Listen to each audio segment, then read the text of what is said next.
Hello everybody, Samad here, and today I'm going to talk about the use of psychedelics for spiritual transformation. I'm making a video about this because I've had several people request this topic of me, and I thought why not? And I have some decent understanding of the subject. Um, this video will be divided into several parts. In the beginning, I'm going to talk about the cultural anthropology of this, reference different cultures who did use this. It's almost universal across time and space. You can't find a geographical location where some type of plant psychedelic wasn't used in a shamanic or religious ceremony. Then I'll talk about the functions, why these things were used.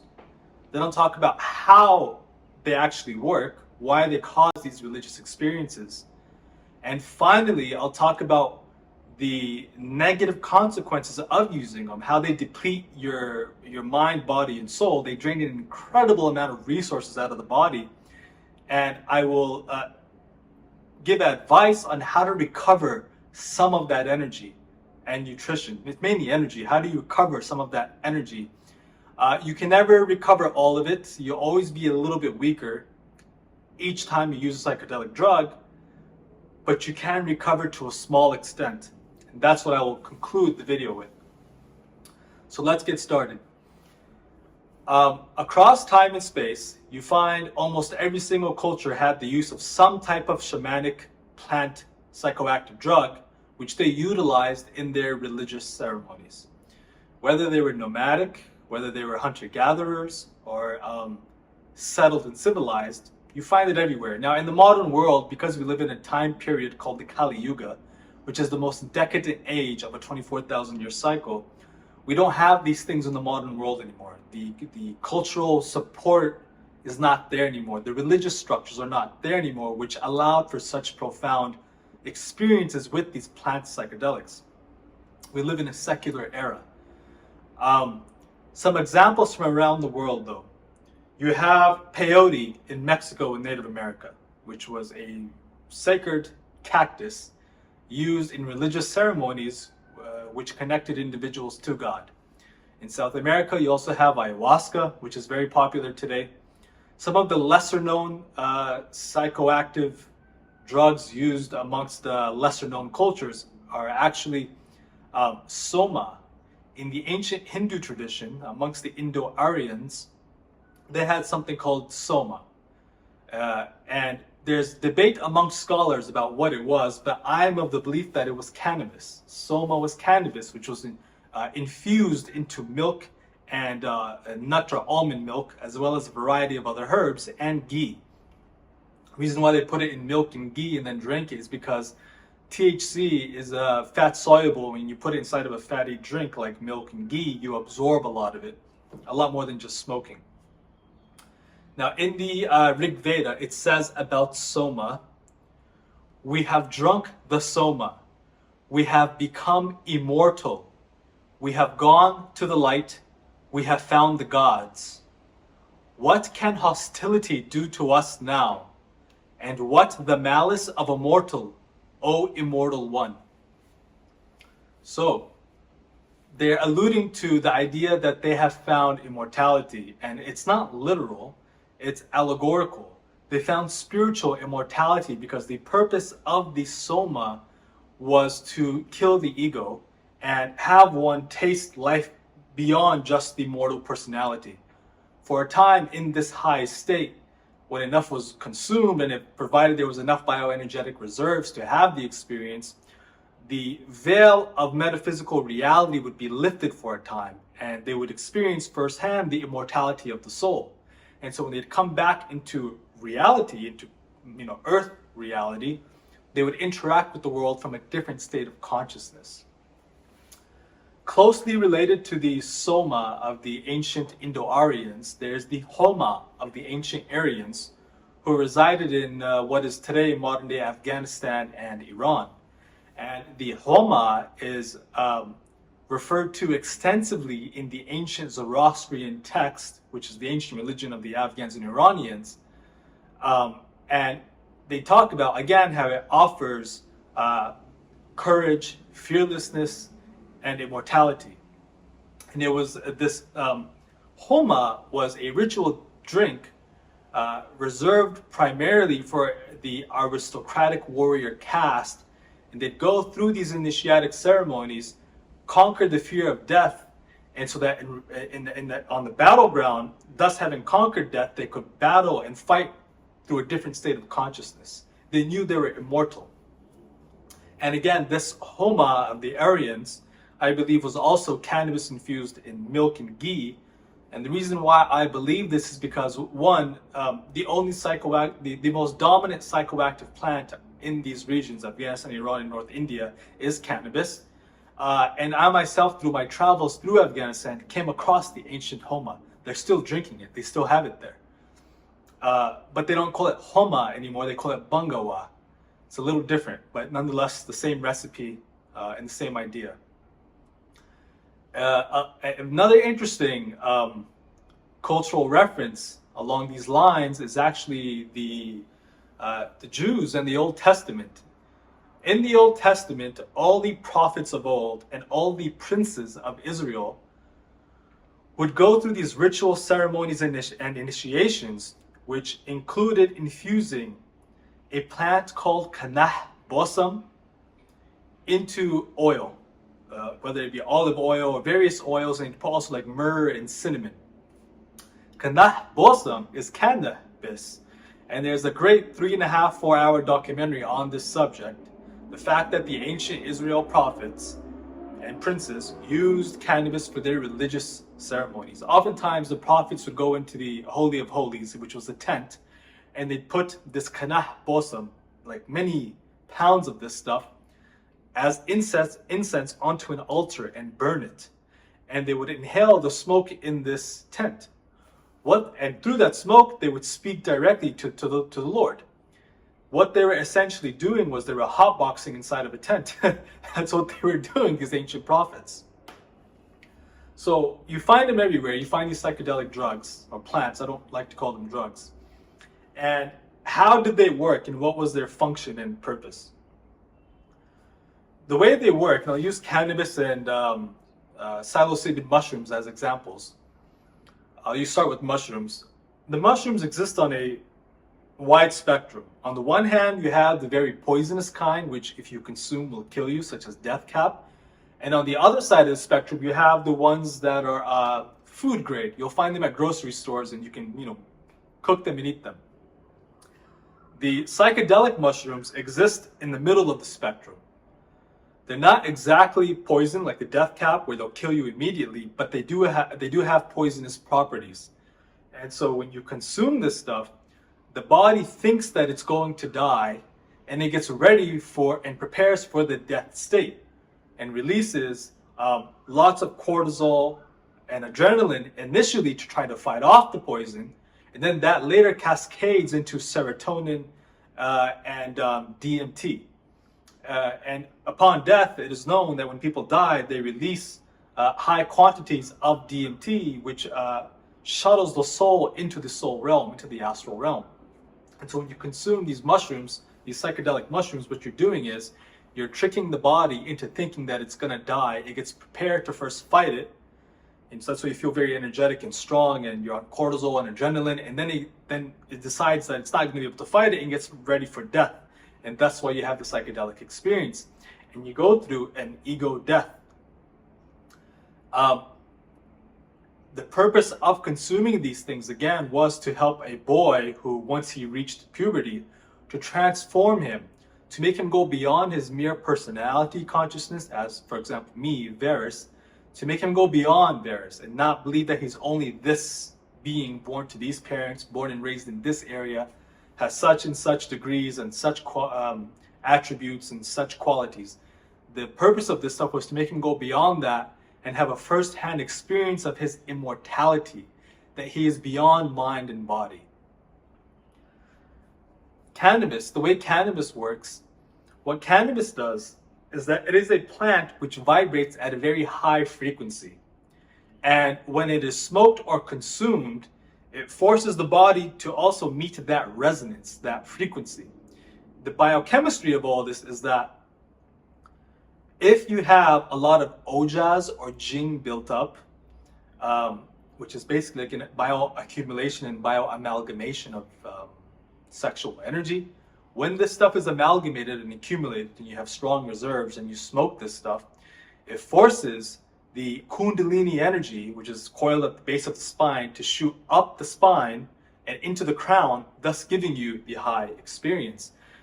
As you get weaker and you keep smoking it and you don't have these reserves, the high gets weaker and weaker. And that's why some people, for example, they can smoke all day and function, but it's because they're not igniting any bioaccumulated reserves. Whereas somebody else, I'll use myself as an example, when I have used them in the shamanic settings, it is the equivalent of ayahuasca to me. And I don't use it often at all, but I have very strong experiences if I do use them. This process of the kundalini going up the spine and shooting up the crown, it can be done naturally. All of these spiritual experiences, these transcendental experiences, could be done naturally, but it takes effort, time, and psychological strain. You kind of have to die willingly, whereas these plants let you die, have a psychological death without your willingness, in a sense.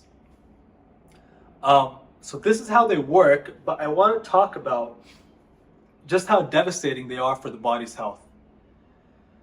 In the Chinese tradition, they have something called Jing, and in the Indian tradition, the same idea is alluded to as ojas.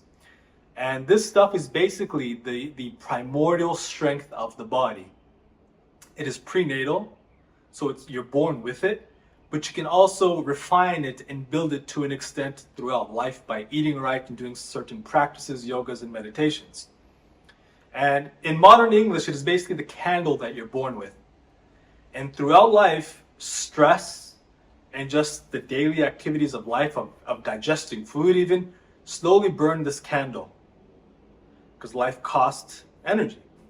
And when the candle's all done, the body's all done and cannot hold the soul any longer. And so the body gives out and the soul's gone. There is nothing at all which burns this candle faster than the use of these psychedelic drugs. And I will include coffee in there. Coffee is also a psychedelic drug. And it's, people are not really familiar with the history of coffee, but it's from Ethiopia. It was discovered about 1,000 years ago. And it was first introduced into the Muslim world during the 10th century. But when it was first utilized, it was only used amongst Muslim monks who would drink it and use it to stay up throughout the night and do chanting and meditation. It was actually a shamanic drug. Coffee was actually a shamanic drug initially. When it made its way into Europe in the 12th and 13th century, it was initially outlawed and banned by the church because they saw that it was making people act totally different. At that time, the Europeans and humans in general still had a great amount of biomagnetic reserves, and so consuming something like this put them into a trance state. But over the generations, humans have gotten weaker and weaker, and so when you consume something like coffee, you may just get a coffee high, but not the transcendental experience. But nonetheless, coffee is a drug, without a doubt. So it drains the body of these resources and energy. On a biological level, it burns up B vitamins. You excrete almost all your trace minerals, many minerals. You produce a lot of cortisol and adrenaline, which can put you into adrenal fatigue or chronic fatigue syndrome. This stuff will do this. And this is why when you look at stoners, they look like they're chronically fatigued. They can't think right. They can't stand straight. They're tired and weak all the time. There is a way that you can reaccumulate these biomagnetic reserves. The nutritional aspect I've written about extensively, and I've made many videos on, and I'll continue to. But I want to talk about the biomagnetic part, the etheric energy, the actual energy that we lose, the etheric principle, which we deplete when we use these psychedelics. You cannot recover all of it, but you can recover a significant portion of it. And there are multiple strong ways to do this, but I'm going to highlight two of them here. The first way is something which I call the down meditation. You see, when you do these psychedelics, it causes your etheric energy to travel up the spine and leave out of the crown. And you connect to higher chakras to your multi-dimensional body, to your higher self. But that causes a depletion of the physical body, and you have this experience, this transcendental experience. To recuperate this lost energy, you do the opposite. You imagine and you visualize etheric energy, purple etheric energy coming from the environment into the crown, into the brain, down the spine, into the organs, and down to the base. And you want to really feel this stuff and visualize yourself being like a vessel, bringing in and embodying this etheric energy and having it fortify and strengthen you. The visualization and the feeling both are very important for it to work. If you're new to this stuff, in the beginning, you may not feel it. You say, what is this? But as you progress along these lines, the meridians, the energy channels of your body become stronger and stronger. And like, for example, when I do it, I literally feel the etheric energy, the fifth element energy, coming into my body, and I feed my kidneys with it. I feed my prostate. I feed my gonads. I feed my intestines. You can feed your body with this energy. The Islamic prayer, for example, the Islamic prayer, they bow, they go on their knees and they submit. They're praying to a Lord, they are, but the act of bowing down and submitting, these physical yogic exercises are channeling this etheric energy into the body. Many Muslims don't know what this is, but this is the function of these movements. The Christian prayer, where they come on their knees and hold their hand together, it's the same idea. It's a power prayer. You're bringing the energy of the Heavenly Father into the body. Thus, the Christian prayer, Father, give us our daily bread and forgive those who trespass against us. This is the original idea of these prayers and meditations. Yes, they are worshiping, but they're also receiving the light of the Lord in return, filling them with light. Another practice, which is more powerful, yet more extreme as well, is something called the dark room retreat. And this is something which was very popular in the Tao Chinese tradition, as well as the Indian Ayurvedic tradition. In the Indian tradition, they refer to it as Kaya Kalpa. And initially what you do is you isolate yourself into a very dark room where no light penetrates at all. And you stay in there for 3 days. That's a start. And during those 3 days, without any exposure to light, your body starts to produce regenerative hormones again, and it stores them rather than burning them. So things like DMT and serotonin are produced, and the body is able to heal and regenerate itself. You start with 3 days, but then you can go to 7 days, and then the third experience go to 10 days. You can go up to 30, 60, and even 90 days. And if you look up Kaya Kalpa in the Indian tradition, there are records of people doing this upwards of 90 to 180 days, and you have 90-year-old men come out of the isolation looking like they're 40 or 50. There are records of people, older senior citizens who had missing teeth, going through a dark room experience for 30 to 60 days and coming out with another set of teeth growing in. The reason why this is happening is because you're mimicking the state that you were in when you were in the cosmic womb, in the womb of your mother. You're not doing anything. You're not burning any energy for any activities. You're even seizing thought. And somebody's supposed to bring you food in a manner which does not expose you to any light, very light digestible food. And you're basically in the sleep state for the entire 30, 60, 90 days. And your body is able to harness all of your nutritional resources and divert all of that into regenerating the mind, body, and soul. And so it's called the dark room retreat. I've done it 3 days, multiple times, and they're powerful, they're strong, and I plan on doing a long 14-day retreat soon. I'll probably record it here on YouTube. I'm going to go to a retreat center to go and do it, so I won't be able to record everything because I'll be in the dark. But I'll let you guys know when I do go and perform it. But anyway, I hope you guys enjoyed this video. If you have any questions, just leave a comment in the comment section below. I'll answer them. We can have some cool conversations about this.